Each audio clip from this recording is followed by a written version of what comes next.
Join Kids Hat family.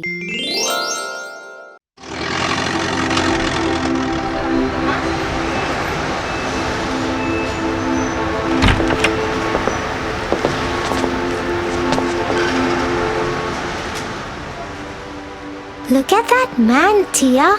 He looks so scary.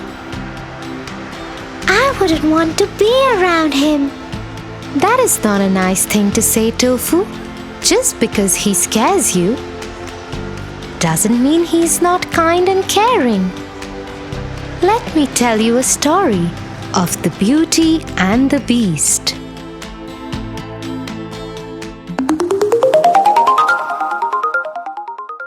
The Beauty and the Beast.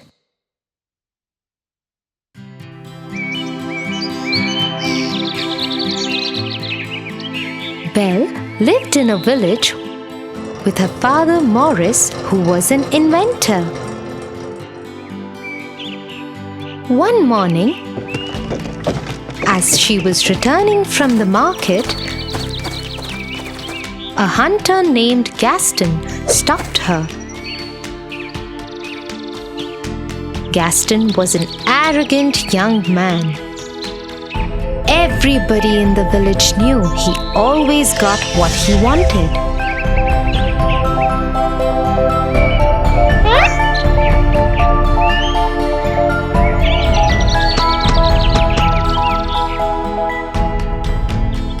But no one ever dared stand up against him because his father was the village head. The only person who paid no attention to Gaston was Belle. But Gaston was obsessed with her and wanted to marry her. Belle, let me walk you home. Oh, Gaston, no, thank you. I can go home myself. I insist. I have to talk to your father about something important too. Belle continued walking, ignoring Gaston, who started walking with her.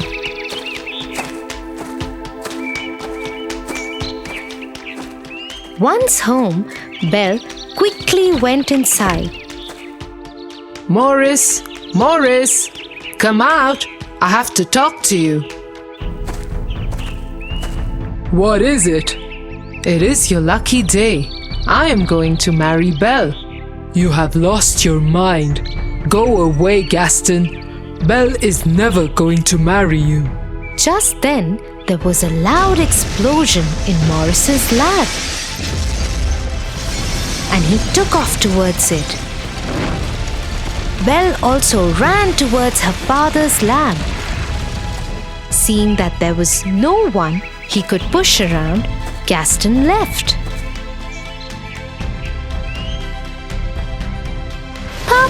Papa, are you alright? I have done it, Belle.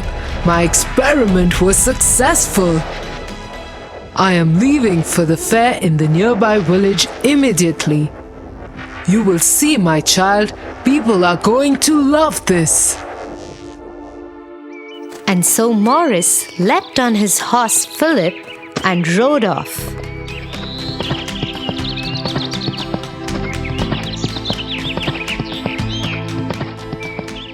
But as he was crossing the forest, he got lost.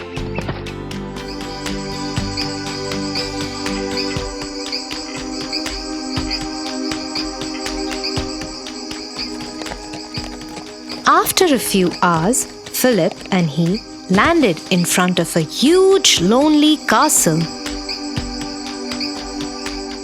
There was no one in sight, so Morris tied Philip to a pole at the entrance and went inside the castle. It was pitch dark inside. A few candles were lit in the corners. Hello? Is anyone here? I am lost. Can you help me? A large shadow came across the wall. As it came into light, Morris saw that it was not a man, but a huge, angry beast with an ugly scar across his face. How dare you enter my castle? You need help? I will help you. I'm sorry. I will leave immediately.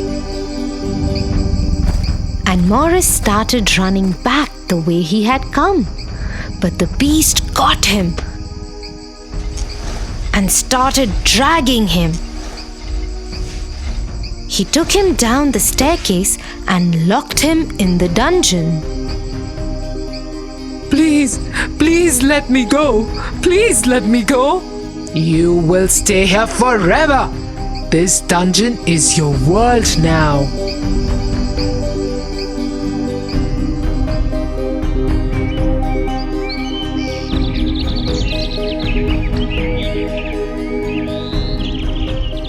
A whole day had passed and Morris hadn't returned.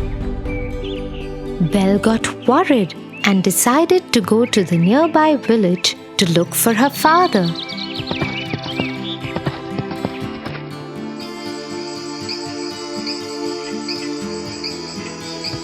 But she too got lost in the forest and landed up at the same castle. Philip was still there, tied to the pole. Belle decided to go inside, just in case her father was there. Hello? Papa? Anybody here? How dare you enter my castle? Get out right away before I lock you in the dungeon too. Suddenly, the beast moved out of the shadows and stood in front of Belle. She was terrified of him, but dared not run.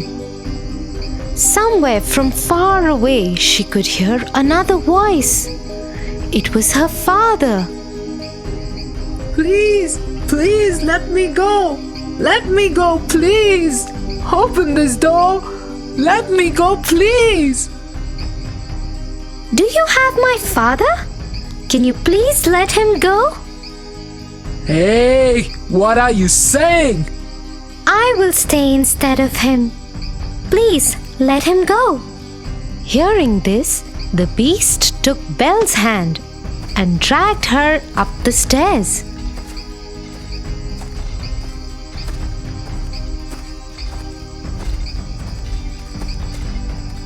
He led her into a huge room. So be it. Your father is free, and you shall be my prisoner forever. And so it was. No matter how much Morris protested, the beast threw Morris out of the castle and into the forest with Philip.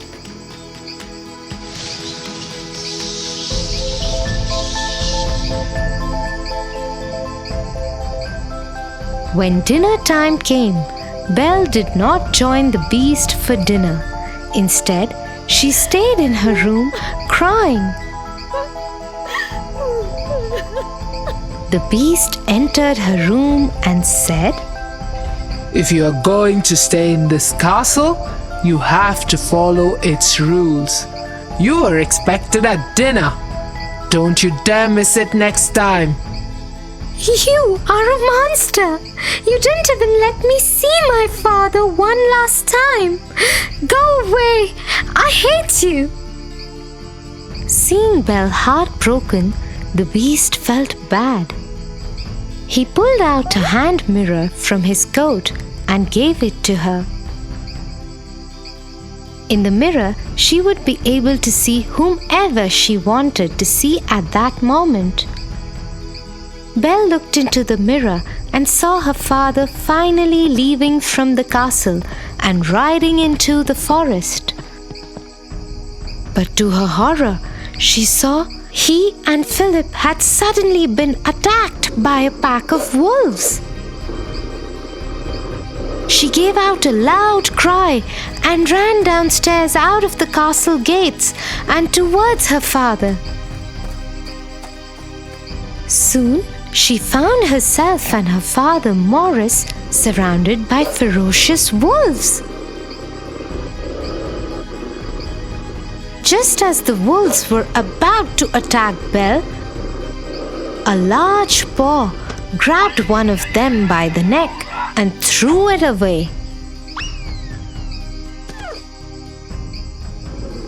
The wolves now turned on the beast, who had decided to follow Belle and help her save her father. The beast scared them off, but not before they had bit into his arm and injured Morris too. He put Morris on Philip, who took off riding as soon as his master was secure. The beast tried to walk towards the castle but fainted and fell.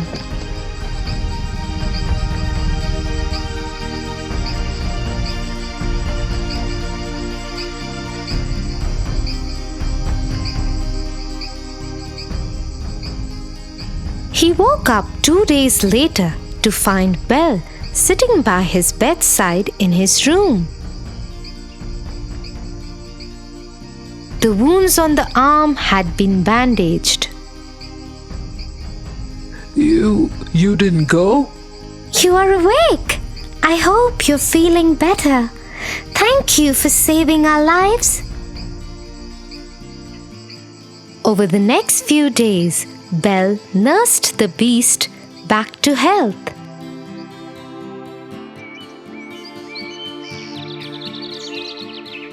As they spent time together, Belle realized that he wasn't as mean as he appeared to be the first day they had met.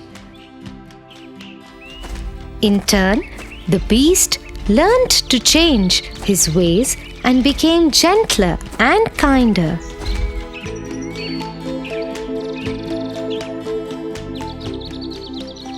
Soon they became very good friends. One day, Belle asked the beast if she could see her father in the mirror. The beast agreed and gave her the mirror. In the mirror, Belle saw all the villagers storming her house. They thought that Morris had gone mad and wanted to send him to the doctor. Nobody believed him when he kept insisting that Belle had been kept as a prisoner by a beast. Worried about her father, Belle requested if she could go to the village for a day just to save her father. And though the beast knew that she might never return, he agreed.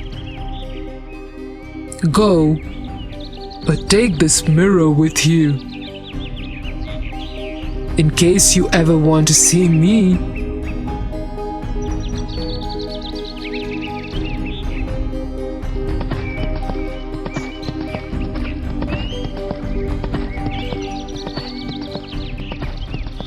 Once Belle reached her house, she stood between her father and the villagers and tried to explain the truth. But the angry mob, led by Gaston, who wanted revenge from Morris and Belle for turning his wedding proposal down, wouldn't listen. Gaston grabbed Belle's hand and tried to get her out of the way. As she struggled to free herself, the beast's mirror fell out of her pocket. In it was the beast, looking right at them all. Goodness! She's shown the beast the way to the village. We must go and kill him before he comes here. The angry mob started marching towards the castle with fire torches and swords. They left behind Morris and Belle locked up in their house. Soon they stormed the castle gates. Gaston went upstairs and challenged the beast to a fight. But the beast had had a change of heart. He did not wish to fight, so he came out of the balcony unarmed and tried to talk to the villagers.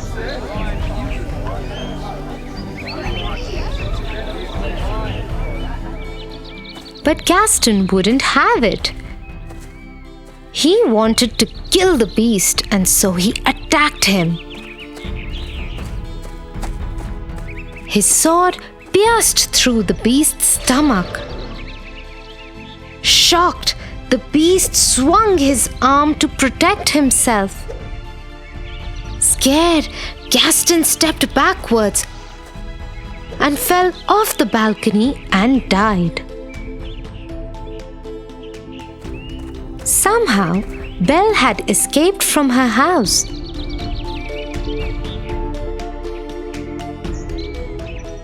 And reached the balcony just as the beast fell on the floor. I love you, Belle. I love you too. Please don't go. Suddenly, the castle lit up with thousands of candles as Belle still lay crying by the beast. He turned into a handsome young prince. Belle, it's me. You freed me from the witch's spell. To break the spell, I had to love and win the love of another. You loved me even though I was a beast. You saved me, Belle. You saved me. It really is you? As they hugged each other, they saw the rest of the castle and the forest bloom with beautiful trees and flowers. So you see, Tofu, you should never judge people by the way they look. I'm sorry, Tia. I will always remember this now.